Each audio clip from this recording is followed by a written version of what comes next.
Right now, you are doing something almost no other animal on Earth can do. You are turning a thought into a sound, and that sound into a word, and that word into an idea inside someone else's head.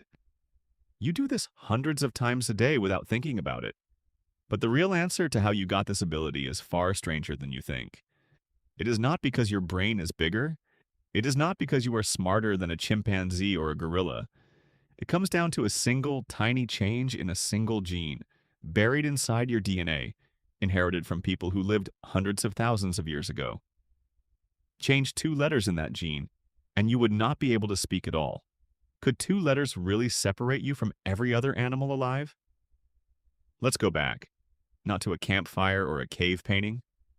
Go back to the early 1990s, in England, to a family that scientists simply called the KE family, to protect their privacy.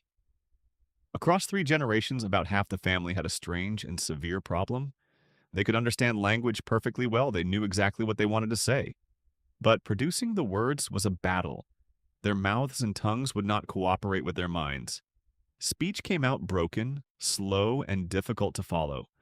For years, doctors assumed this was just a complicated speech disorder, something environmental, maybe something to do with how the children were raised. But one geneticist refused to accept that explanation. Her name was Jane Hurst, and she began to suspect something deeper was happening. She believed the answer was written directly into the family's genes. In 2001, a researcher named Simon Fisher, working with Hurst and a team at Oxford, found it. A single gene on chromosome 7 was different in every affected family member. They named it FOXP2. It became the first gene ever directly linked to human speech and language. One mutation. One letter changed in a strand of DNA, and an entire family lost the ability to smoothly turn thought into sound. This discovery alone would have been remarkable, but it raised a much bigger question. If a broken version of FOXP2 takes language away, what does a working version of FOXP2 actually do? And more importantly, do other animals have this gene too? They do. Mice have a version of FOXP2. So do birds, so do chimpanzees. In fact, FOXP2 is one of the most ancient and tightly conserved genes in the animal kingdom, meaning it has barely changed across hundreds of millions of years of evolution. A mouse and a human share almost the exact same FOXP2 gene. Almost. Here is where it gets strange. When the legendary geneticist Svante Pääbo compared the human version of FOXP2 to the version found in chimpanzees, he found only two differences in the protein it produces. Two changes out of the more than 700 building blocks that make up that protein. Two tiny edits, somewhere in our evolutionary past, separate a species that can build civilizations from one that cannot ask a single question. Why would two letters matter so much? Because FOXP2 is not just any gene. It is a master switch. It controls dozens, possibly hundreds of other genes involved in wiring the brain, particularly the circuits responsible for fine motor control of the mouth, tongue, and larynx, as well as the brain regions tied to learning complex sequences of sound. Speaking a sentence is not just knowing words. It requires an extraordinary, rapid sequence of tiny muscle movements, timed almost perfectly, over and over, thousands of times a day. FOXP2 helps build the wiring that makes that possible. In 2009, Wolfgang Enard and his team ran an experiment that sounds almost like science fiction. They took mice and inserted the human version of FOXP2 into their genome, replacing the mouse version.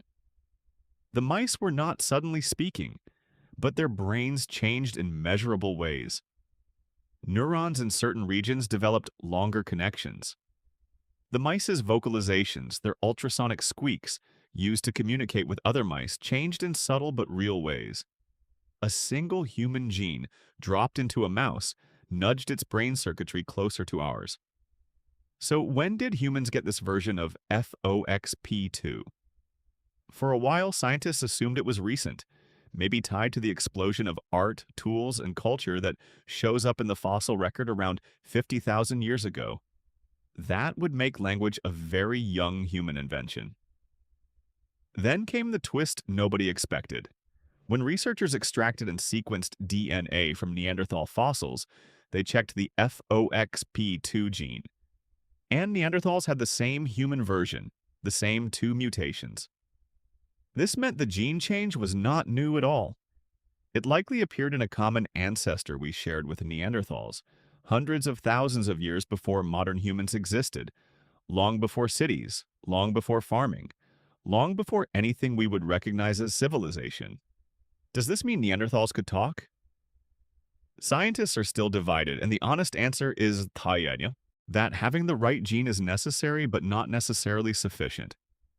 You also need the right vocal anatomy, the right hearing structures, and the right social environment to actually use that gene's potential. But the presence of this mutation suggests that the biological hardware for complex vocal communication may be far older and far more widely shared among ancient humans than anyone expected. Think about what this means for a moment. For hundreds of thousands of years, this tiny genetic switch sat quietly in the genome of our ancestors, doing its work, wiring brains for the possibility of structured sound long before anyone used it to tell a story, name a child, or warn a friend about danger. It was potential without expression, a key sitting in a lock that nobody had thought to turn yet. And once that potential met the right pressures, something happened that no other species has managed. Humans began to pass down information without genes at all. A grandmother could describe a plant that healed wounds, and her grandchild could use that knowledge without ever touching the plant herself. A hunter could explain where the herd moved last season, and the whole group adjusted their plan. Language let knowledge outlive the individual who learned it. It is, in a very real sense, a second form of inheritance, running alongside DNA, faster, more flexible, and almost unlimited in what it can carry forward. This is also why losing the function of FOXP2, even partially, can be so disruptive. The members of the KE family with the mutation were not less intelligent. They understood everything around them. But the bridge between thought and spoken word was damaged. And that bridge turns out to be one of the most important pieces of infrastructure evolution ever built. Here is the part that should genuinely unsettle you. You did nothing to earn this ability. You were not smarter, more disciplined, or more deserving than any other species on this planet. You simply happened to be born carrying a genetic accident that occurred in a population of hominins long before history began. An accident that quietly rewired a few brain circuits, just enough to make structured speech possible. Every conversation you have ever had, every argument, every joke, every bedtime story, every text message, traces back to that one inherited switch. So the next time you are mid-sentence, explaining something complicated, persuading someone, or simply asking how someone's day went, remember what is actually happening underneath. A two-letter difference in a single gene, shared with a long-extinct cousin species, is quietly firing the circuits that let your thoughts become sound. You are not just talking, you are running one of the oldest, strangest, and most powerful pieces of biological code ever produced by evolution. And you are running it right now, without even noticing it happen.